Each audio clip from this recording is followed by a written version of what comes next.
What is good, guys, and welcome back to the channel. And today's topic will be a breakdown of my entire 4-step protocol, my discretionary trading system, which I use in the markets and I have refined over the last few years. And I will show you today exactly how this 4-step protocol is built up and will give you the exact breakdown. Before we get into each different part of the 4 steps, I will give you a quick idea what's the purpose, the intention behind those 4 stages. So each stage will act as its own filter of this overall funnel, right? So you have to imagine you start with the first layer, which is trading conditions, and only then once everything that's crucial and that first layer is being met, then you go to the next. And then the same thing here again. You can only progress to the next step, to the next layer in the funnel once this has been confirmed, and then you go to the narrative. Once you're at the narrative, as you probably guessed, only once trading conditions, bias, and narrative are all 3 aligning, then it actually comes down to execution, which is pressing or deciding if you're going to press the buttons and take a trade or not. And if you follow those 4 steps consistently without skipping any of the layers, then the only outcome is taking high probability trades. All trades which are at the outcome of that funnel, they are all high probability trades. So I would say let's get straight away into the first topic, which is trading conditions. What even means trading conditions? So trading conditions are always relative to your system. For example, in my case, I am trading an expansion after a stop run, meaning if the market is not likely to expand, then that's a low probability for my system, meaning if price is likely to be in a consolidation or range bound, then that's for me low probability. There are also systems out there which might perform really well in consolidations, like mechanical systems, but most discretionary systems, they all rely on expansions, meaning in this case, you want to be able to anticipate how likely are we going to see consolidation or expansion in the following week or in the following day or even in the following sessions. And that's crucial to identify. And for that, we use time and price-based conditions, right? We will start with time-based ones. And the first time-based condition being before major red folder news.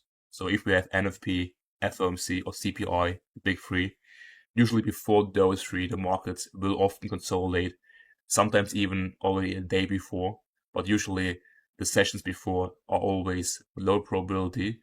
I'm not saying you can't trade them. There are conditions where you can trade them, but that's a bit more advanced and would now exceed the topic of this video. But as a rule of thumb, especially if you're a beginner, try to avoid around NFP, FOMC, and CPI. Then another time-based reason is if we have multiple red folders in the same session. For example, the day ahead of NFP, we always have in the New York session 3 red folders. And for that, you have to be aware, if we have 3 red folder sessions, there is a high risk of manipulation. So usually one of those 3 news events will be at least a manipulation against your bias, meaning until that manipulation has happened, you don't want to take a trade.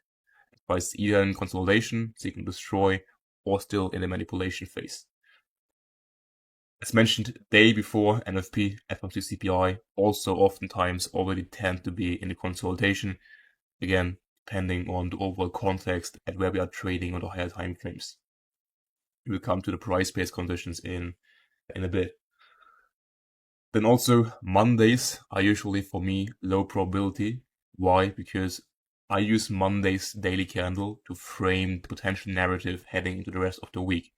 And since ahead of Monday, we obviously don't have any information, and also we have oftentimes no news on a Monday, I usually want to wait for the Monday daily closure to then give me the narrative, or the potential narrative heading into the rest of the week. The same goes for the monthly candle, usually the first week of the month, where we also have NFP usually.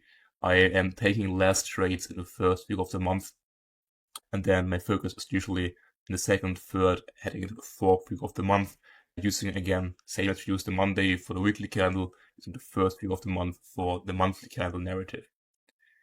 There we come now to the price-based condition. So the first condition is if we are trading or if we have taken out a higher time frame objective, for example, an old weekly high or low. If we take that out in price most likely turns into consolidation profile and either will continue the trend or it'll reverse after taking out a buy or sell side. But since you don't have that information yet, you're better off to wait and let price do its thing and then come back once you have those new information. Same applies if the previous days or session have overextended. For example, I have a 3-candle rule. If we have 3 consecutive daily expansion candles, then the fourth day, I'm not looking for a fourth expansion in the same direction. The same applies for sessions. If you see, for example, in New York session, that already London and Asia have both expanded in the same direction, and we met already the average daily range, then obviously you don't want to look for a third expansion in a row in New York session. It doesn't mean it can't happen, but again, you always want to think in probabilities, and it's simply lower probability to see that happening. Then we go to the remaining ones. If price is trapped between 2 opposing PD arrays. What do you mean by that? For example, if we take a look at DXY on the weekly time frame. Here we see here on DXY, we have this bearish OB, we have this bullish PPR. And as you can see, price is on the weekly time frame trapped between those 2 opposing PD arrays. So it's not willing to close above the bearish OB, but at the same time also not below the bullish BPR. So as long as we not either close below down here or above this bearish OB, we are in trapped order flow. If we close below, we can expect a run into that low and potentially even into lower sell side targets. If we close at least above the middle of this bearish OB, we can expect a run off this high. And that's how you can then set your buys for the coming weeks. Back to the list. So then the fourth point is if price is trading around a higher time frame mid-range. So for example, we have a daily dealing range or a weekly dealing range. We have the swing low, we have the swing high, and then price is clearly trading in that range, around mid-range, and then is in a consolidation. That is also low probability, and those consolidations will oftentimes happen around the mid-range of a higher time frame dealing range. So always be aware if price shows signs of consolidation or unwillingness of displacing to either the range highs or range lows, then be aware that this is a low probability condition. Then the next low probability filter is if price is expanding into an opposing PD array without yet reclaiming it. What do I mean by that? So if we have, for example, a bearish value gap and we are actually bullish, so we're long somewhere down here, then price is approaching a bearish value gap, but yet has not reclaimed it by a closure above, so we can then use it as an inversion level. As long as we don't close above, this will act as resistance and you don't want to look for longs right below. You either hold your longs from down here, or you look for more longs once you close above and then have inverted this value gap. Next point is if price sweeps both sides of the previous session high and fails to displace beyond. Again, what is that? If we have, for example, Asia session range, Asia high, and the Asia low, then we have London session coming up, and London sweeps the high and the low, but fails to displace beyond. So it closes back inside the range of the Asian range without being able to close or displace either to downside or to upside, and that's usually an indication of a seek and destroy profile, especially if other things of that list are being met. Also, trading conditions are not black and white, right? Meaning sometimes conditions are really high probability, sometimes really low probability, and anything in between. So you always have to, with your experience and your anticipation, have to assess how high probability are they right now, by how many things are currently being given. For example, if only one of those things is being met, it might be not as low probability as if, for example, all of those points are being currently the case. What's also low probability condition is if the daily and order flow are not aligned, meaning, for example, daily we are bullish and on the hourly we are bearish. Daily is bullish, hourly is bearish. Then we have not the high probability time frame alignment to look for trades. For high probability alignment, we always want to have the hourly time frame, the hourly and the H4, trading in the same direction as the daily order flow. That is the most high probability combination you can find. So always make sure that's given if you really want to only take those A+ trades. You can also trade against the hourly and daily order flow, but again, that is more advanced and you need more experience.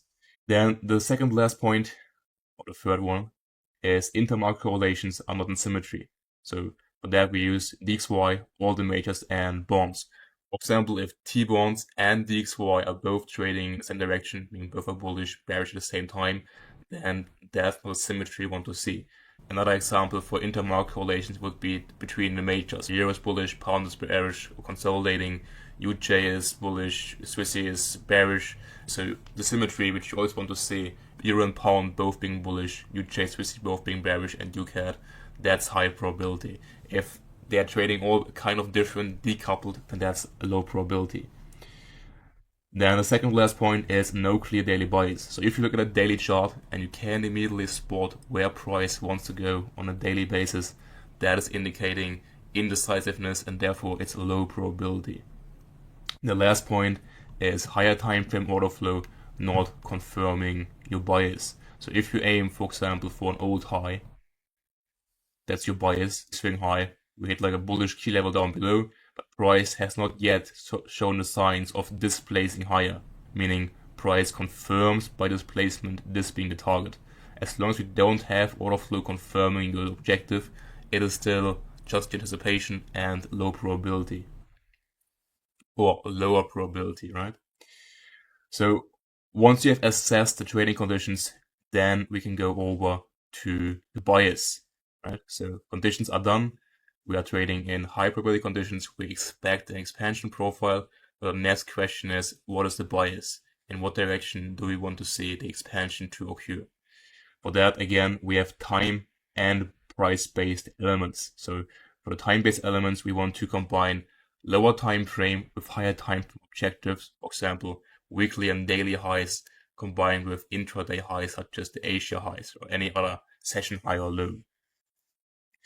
The question you always want to ask yourself, is the current high or low being engineered to get taken eventually as a stop run, or are we currently in a stop run, meaning a manipulation? Usually you will see price, if you form a dealing range, it's retracing, then initial retracement is the engineering phase. You can also watch my video on liquidity engineering, then we come back one more time, and then there's a stop run where you then want to look for your continuation.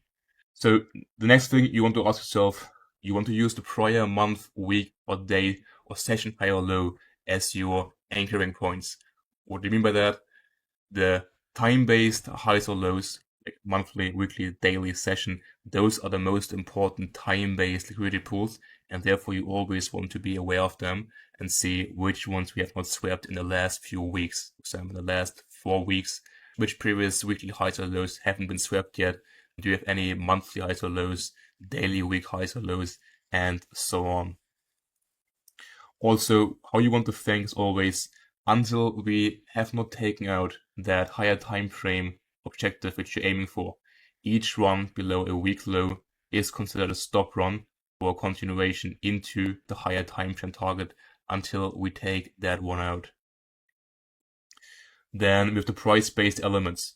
Price-based is, again, weak highs or lows. What are weak highs or lows? That's a weak high, for example, here. And that below is a strong low. Why is it a strong low?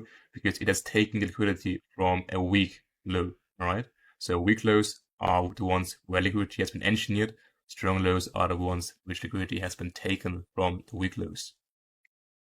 And you never want to trade those moves. You only want to trade after strong low has taken liquidity from the weak low. Other price-based elements are equal highs or lows, which are high probability draw liquidity, and another high probability draw liquidity are highs and lows close to imbalances. For example, if there's a fair value gap, which we have not traded into yet, and below that fair value gap we have an old weak high being engineered, then that high is a really high probability liquidity pool because we have the imbalance which acts as a magnet and obviously the high itself, and then price most likely will eventually at some point come back and fill that imbalance and run the stops, buy stops above this week high.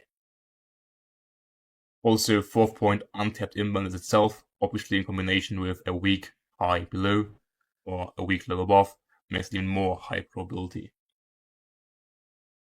As mentioned, once external is taken, as mentioned here, internal oftentimes becomes the most logical next short-term objective. And vice versa, if we take internal and then aim again for external. It's always the same sequence. The last thing what you want to look out for is candles with a flat open. What do I mean by that? Sometimes you can see that we open up a higher time frame candle and we don't form a wick. So we open up and straight away expand, and therefore we have a flat open and no wick to the downside or to the upside.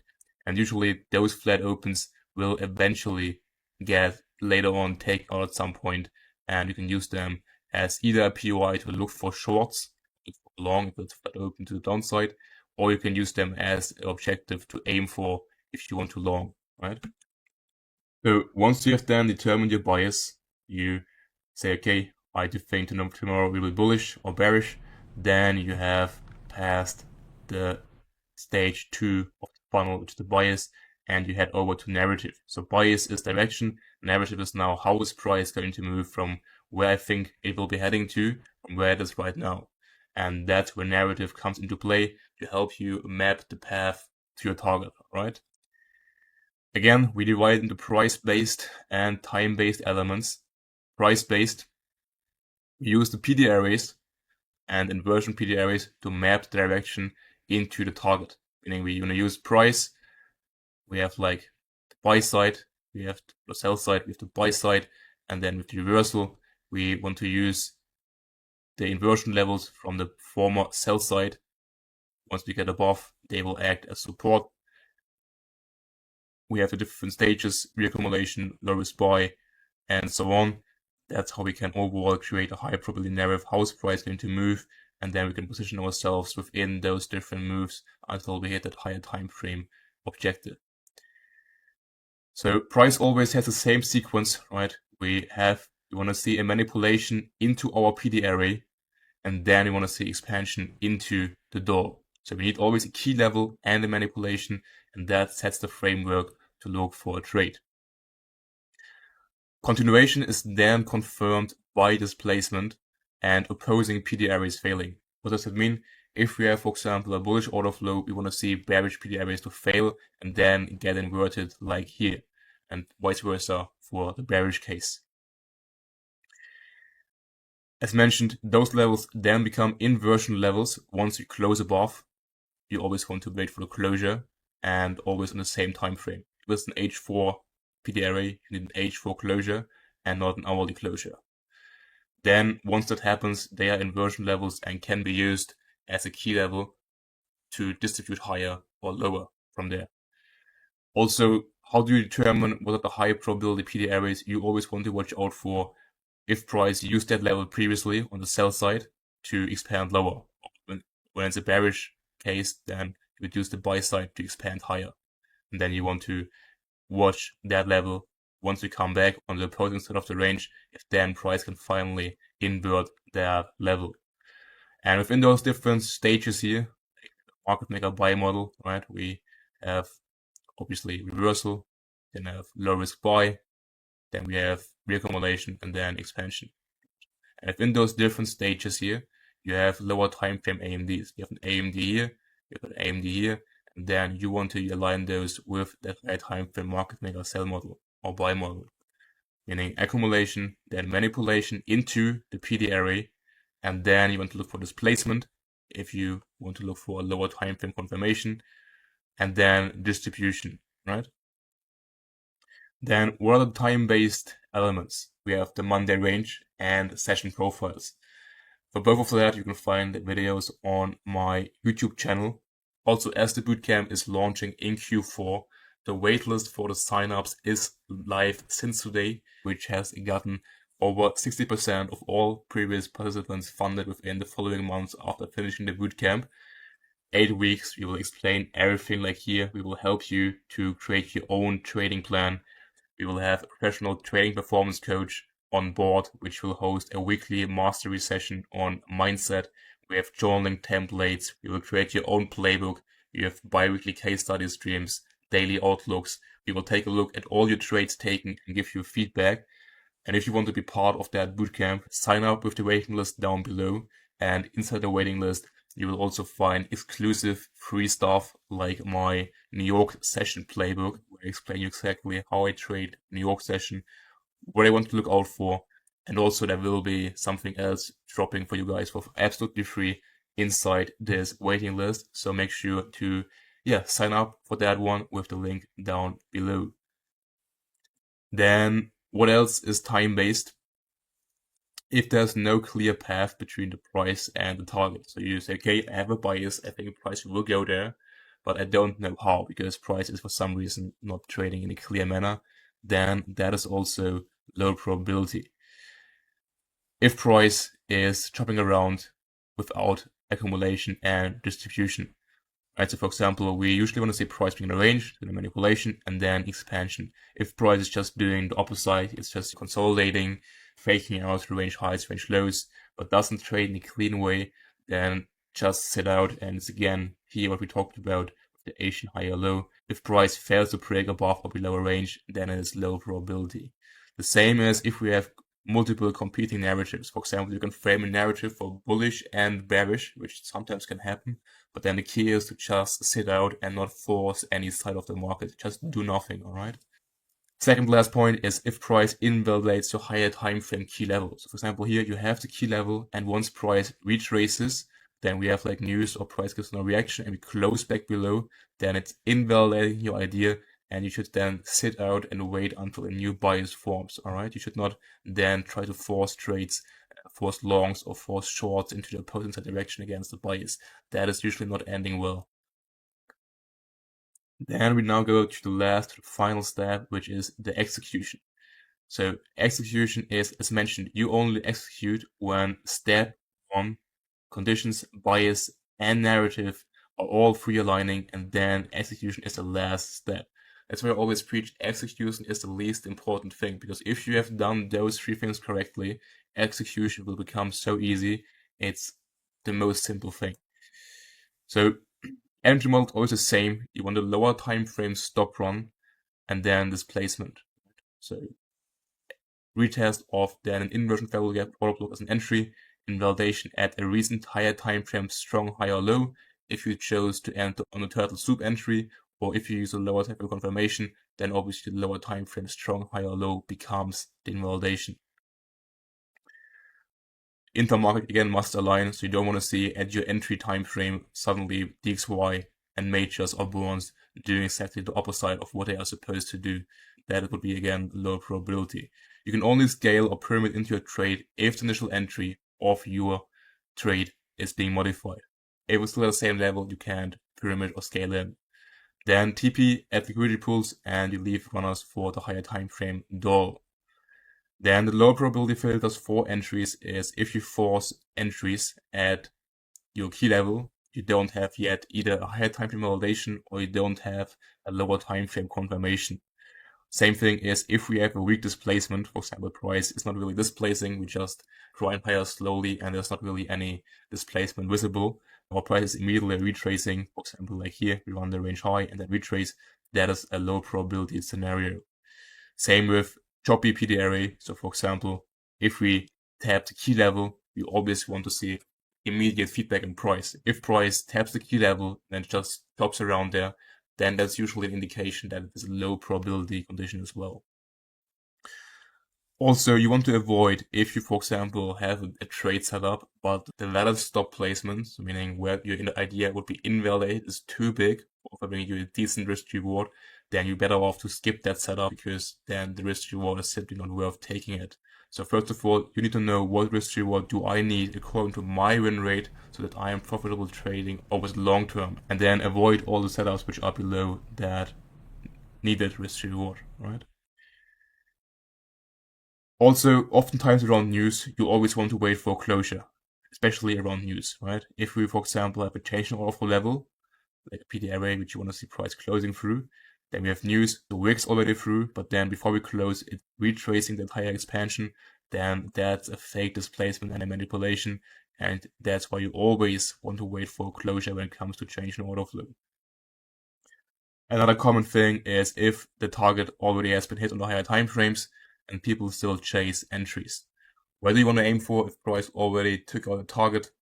Right? Makes no sense. So if price has hit the target and you couldn't get an entry, then just accept that you missed a move and move on with your life. That is pretty much the entire 4-step protocol. It's quite a lot of stuff to go over. But yeah, as mentioned, we will cover all of that, each of those topics in detail in the 8-week bootcamp. Also, we have other stuff like standard deviations, trade management, pyramiding, how to journal, refine your system, prop firm strategies, how to scale your accounts, and so on. All of that will be inside the bootcamp. And yeah, if you want to sign up for the waiting list, there will be only 200 spots in total for the bootcamp. So if you want to have a guaranteed spot, then make sure to get on the waiting list. And then once the sign-ups go live, you will be the first one to get notified with available spots.